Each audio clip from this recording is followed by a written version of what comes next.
There's a lot of procedures that take place on film sets or in Hollywood that a lot of people feel uncomfortable or awkward incorporating into their lower budget productions. This is stuff like, saying action or calling cut or just following kind of the formulas, using a slate, that kind of stuff that seems higher end. When you use it on a lower budget production, sometimes people feel awkward and they don't really like it. It feels too professional or too pro. A lot of times you'll be working with clients or actors or other people who aren't familiar with the industry, and they'll feel a little bit out of place. They'll be, oh, this is a professional set, or oh, are we making a movie? And they kind of joke and laugh it off. But it's actually really important to do that stuff, and there's a couple reasons why. I think the first reason is that it does establish you as a professional.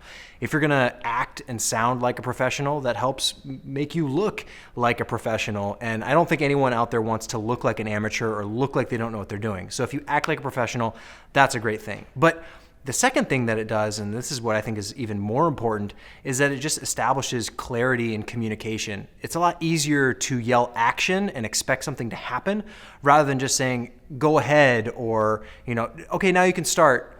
That's the times where people say like, what'd you say? Is it now? And it's just really unclear. It's very hard to know what you're supposed to do when if you don't have very specific methods of communication. And that's one of the great reasons for saying things like action or cut or rolling or any of those words, because the moment you hear action, you know what that means. Or the moment you hear cut, okay, everything's done, we can stop, rather than just, questioning and being uncertain.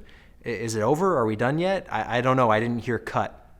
So even though at first it might feel kind of awkward and maybe intimidating, or maybe you don't feel like you're a professional enough to say action or say cut, you still should, because it makes you that professional. It puts you in that space where hopefully you want to be, you want to look like a professional, and it just helps establish that clarity and communication on set while you're working on something. So no matter what the size or scope of the project you're working on, it's really important to always treat it like a professional, and just so you don't miss out on, running a shoot that's just not well put together. You want things to go well, you want them to be the best they can be, and doing a few small things like following set etiquette can help go a long way.